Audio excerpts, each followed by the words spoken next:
आज का बाइबल का वचन इज़िकेल का ग्रंथ अध्याय 47 वचन 1 से 9 और 12। और आज का सुसमाचार सन यूहन्ना के अनुसार अध्याय 5 वचन 1 से 3 और 5 से 16।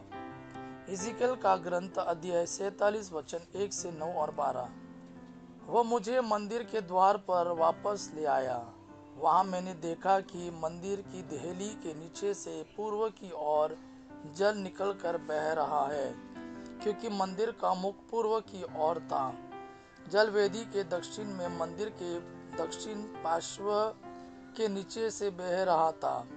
वह मुझे उत्तरी फाटक से बाहर बाहर घुमा कर पूर्व के बाह्य फाटक तक ले गया। वहां मैंने देखा कि जल दक्षिण पार्श्व से टपक रहा है। उसने हाथ में माप की डोरी लेकर पूर्व की ओर जाते हुए 1000 हाथ की दूरी नापी। तब उसने मुझे जलधारा को पार करने को कहा। पानी टखनों तक था। उसने फिर 1000 हाथ नापकर मुझसे जलधारा को पार करने को कहा। पानी घुटनों तक था।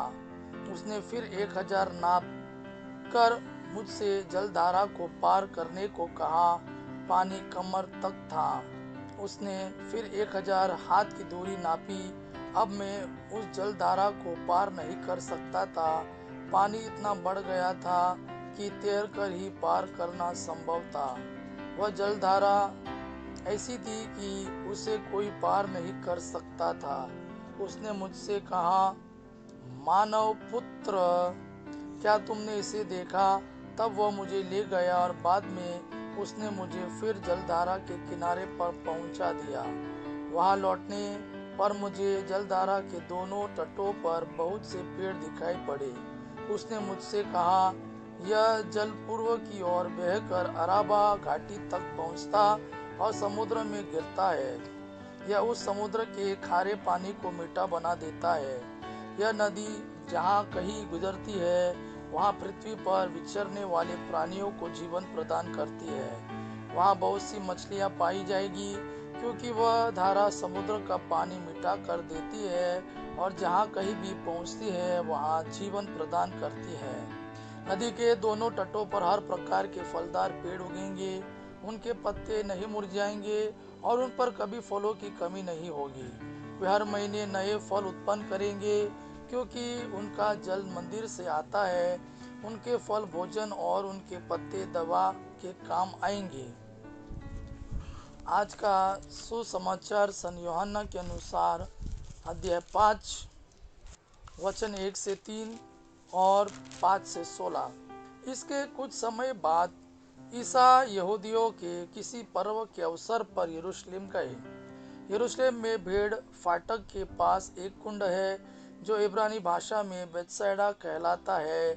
उसके 5 मंडप है।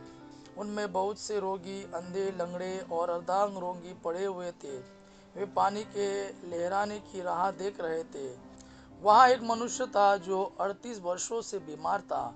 ईसा ने उसे पड़ा हुआ देखा और यह जानकर कि वह बहुत समय से इसी तरह पड़ा हुआ है, उससे कहा, क्या तुम अच्छा हो जाना चाहते हो? रोगी ने उत्तर दिया, महोदय, मेरा कोई नहीं है जो पानी के लहराते ही मुझे कुंड में उतार दे। मेरे पहुंचने से पहले ही उसमें कोई और उतर पड़ता है।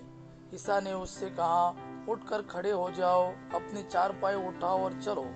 उसी क्षण वह मनुष्य अच्छा हो गया और अपनी चारपाई उठाकर चलने फिरने लगा। वह विश्राम का दिन था, इसलिए यहूदियों ने उससे, जो अच्छा हो गया था, कहा, आज विश्राम का दिन है, चारपाई उठाना तुम्हारे लिए उचित नहीं है। उसने उत्तर दिया, जिसने मुझे अच्छा किया उसी ने मुझसे कहा, अपनी चारपाई उठाओ और चलो। उन्होंने उससे पूछा, कौन है वह जिसे तुमसे कहा, अपनी चारपाई उठाओ और चलो? चंगा किया हुआ मनुष्य नहीं जानता था कि वह कौन है, क्योंकि उस जगह बहुत भीड़ थी और ईसा वहां से निकल गए थे।